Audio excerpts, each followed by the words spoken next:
yung pinaritan po niya yung ombudsman, may mga pasaring din sa inyo, no? Isa na nga rito, yung madalas siya raw pakikipag-usap sa media. To quote him, ang sabi niya, "Probably my successor is now doing it, but I did not want to be glorified at the expense of people whose guilt is not yet determined by the court." How do you respond to this?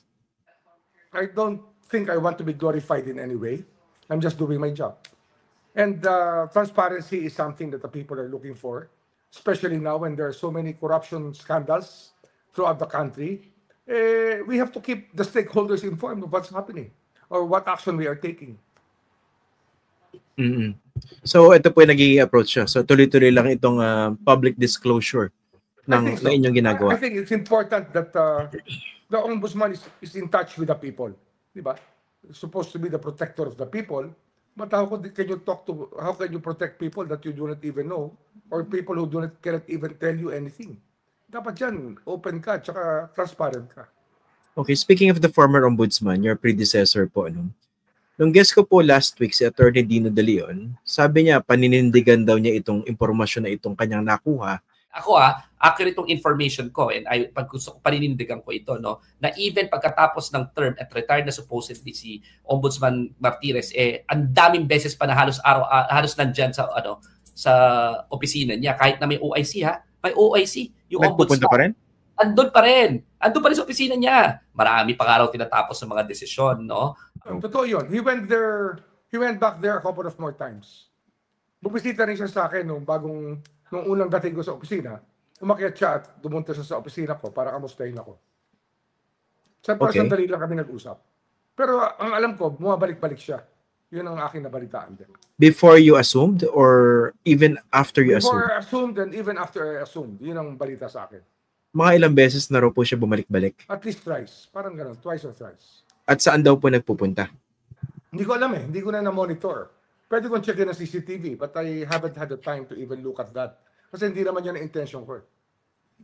Pero do you find it ordinary or somehow out of the ordinary that the former ombudsman would go back to the office?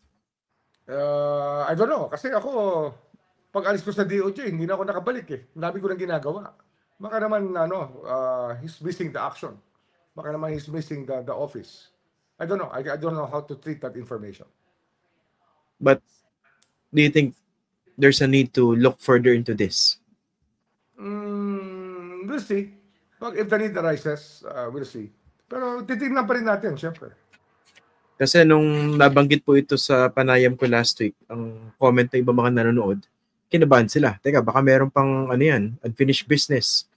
Hindi po ba? Whatever that meant. Well, I do not want to ascribe motives to people Hindi ko naman gawain yun. Kasi, okay. Meron ding may ibang nagcha-challenge na ilabas daw po yung SALN ni former Ombudsman Samuel Martires. What do you think? Let's cross the bridge when we get there. Titignan muna natin if it's on file. And what for? Ano ba ang purpose? Pero kung sakali may mag-request ng media, will you make it available? I will discuss it with my deputy ombudsman. Kasi nga, mas kilala nila si Sam and mas alam nila yung opisina. Wala pa tayong 3 linggo rito. This is the 3rd week of holding office. It's better that we know the terrain very well. Para kung may gagawin tayo, wag namang padalos-dalos.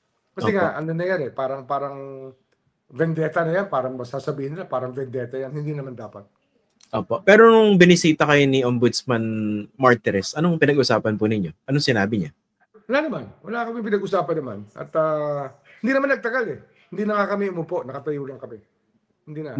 Gano'ng katagal po yan? Mga 3 minutes. 2 minutes or 3 minutes lang.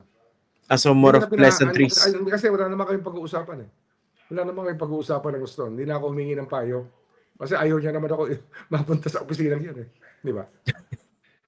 Ganun ba? Parang ganun ang pakiramdam ko. Hindi niya kayo bet? You had that feeling? Hindi niya ako bet.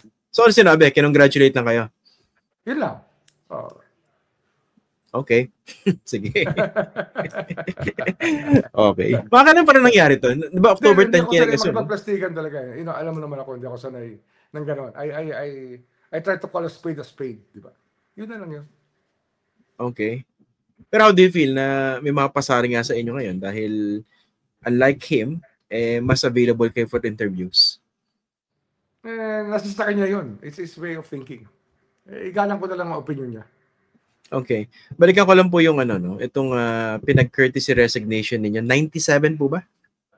Mga ganon. Mga salary grade 25 and above. Nag-file na po ba sila ng courtesy resignations lahat? Marami na nag-file, pero hindi pa lahat. And ine-evaluate ko naman yan talaga kasi nga, ang problema dyan, Christian, you enter into an office, and yung mga higher paid people, it's your opportunity to build a team. Di ba? Na hindi ka hihingi ng extra people sa DBM para maging plantilla o kaya magkaroon ka ng coterminous positions. Opportunity rin yan para mag-load ka ng magagaling na tao na gustong mag-apply sa trabaho. Pagka pinununan nila, para kang coach, kinuha kang coach, tapos yung team mo, iba ang pumili, di ba? Imbis na pwede kang mag-try out ng ibang tao, wala ka na pagkakataon.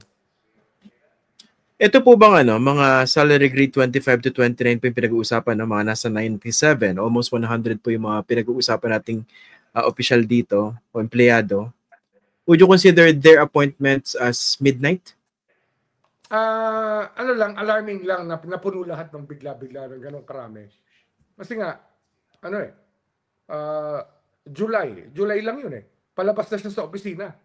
He will not work with them anymore. And why is he appointing people that he will not work with? Bakit? Ano sa tingin niyo? Anong dahilan? Dapat yun iwan niya na sa susunod Pero anong basa niyo? Maybe meron din sinabi sa akin kanina na nagkaroon ng freeze sa promotions and hiring for a long time. Pero why now? Ngayon na may papasok na bago, sana iniwan na lang sa akin. Pero did you get the sense na mukhang inihabol itong mga appointees na ito? Siyempre, meron tayong isip na gano'n, di ba? Kasi matataas sa salary grade yan, Christian. Matataas yan. Director level na yan Hindi naman yan level na mababa Director level na yan. Yan yung mga talagang trusted people na nalalagay mo dyan kung may pagkakataon ka. Okay. I'd like to ask about your level of trust in the team that you found there. Kasi napakadami ng binabangga nyo rito ng mga politiko, malalaking pangalan, mayayaman din. And how much do you trust the current team that you have? Yung inabutan ninyo? Yung inabutan ko? I'm still getting to know them, but I'm choosing people that I think I can trust. Doon muna.